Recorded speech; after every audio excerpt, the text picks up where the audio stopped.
Hey, what's up everyone, CT and Technology News here, and today I've got a pretty interesting tutorial for you. As you may or may not know, Windows 10 actually released today, and it's a free upgrade for anyone already running a recent version of Windows. However, for the first time, Microsoft's actually rolling out this operating system on a reservation basis, meaning you actually have to order your copy of Windows before you can download it.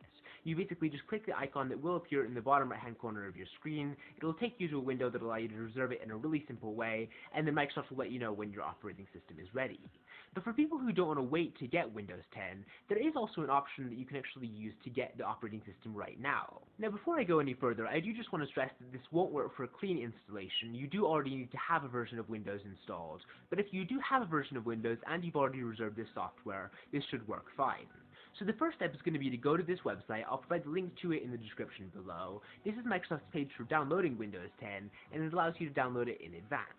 So you actually have to download the tool to install it first. So I'm going to download the 64-bit version, which corresponds to my version of Windows, but if you do have a 32-bit machine, you can download the 32-bit version as well.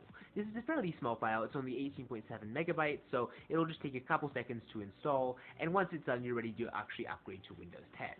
So once the file is finished downloading, you obviously want to open it up, and it will need a couple security permissions since it is trying to install an entirely new operating system on your computer. But once you've done that, it's going to show you this window where you have the option to either upgrade this PC now or create installation media for another PC.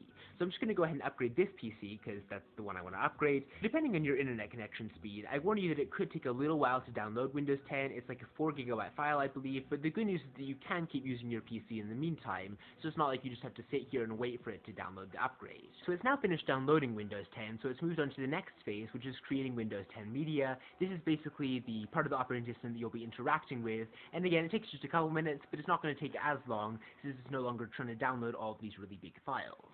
So anyways, you can keep on using your PC during this stage, but this is just the next phase in the setup wizard. Alright, so the setup wizard is almost done, and we've now come to the Windows operating system terms of service. This is pretty much just the standard Windows terms of service that you'll have to agree to if you use any Microsoft operating system, and you can be one of those really weird people who actually looks over this, or you can just scroll to the bottom and hit accept, and that's just what I'm going to do for right now. So now it's just bringing me to this next window, which is getting updates. It's basically getting the latest version of Windows 10, so you don't end up with a slightly out-of-date build or anything, and I'm not sure how long this will take, but I'll go ahead and cut ahead again, so I'll let you know when it gets to the next section. Alright, so at long last I've now reached the ready to install page for Windows 10. As it says, I won't be able to use my PC while Windows installs, so I went ahead and closed all of my programs and my files I had open. You do also have the option on the screen to keep both your personal files and apps, just the files you have on your computer or nothing at all, but since this is the computer I use primarily, I'm going to keep everything.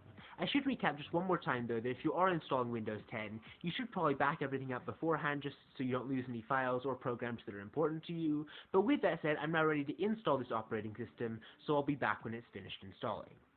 Alright, so Windows 10 is now finally running on my PC, and I warn you, this actually was a really long and complicated process.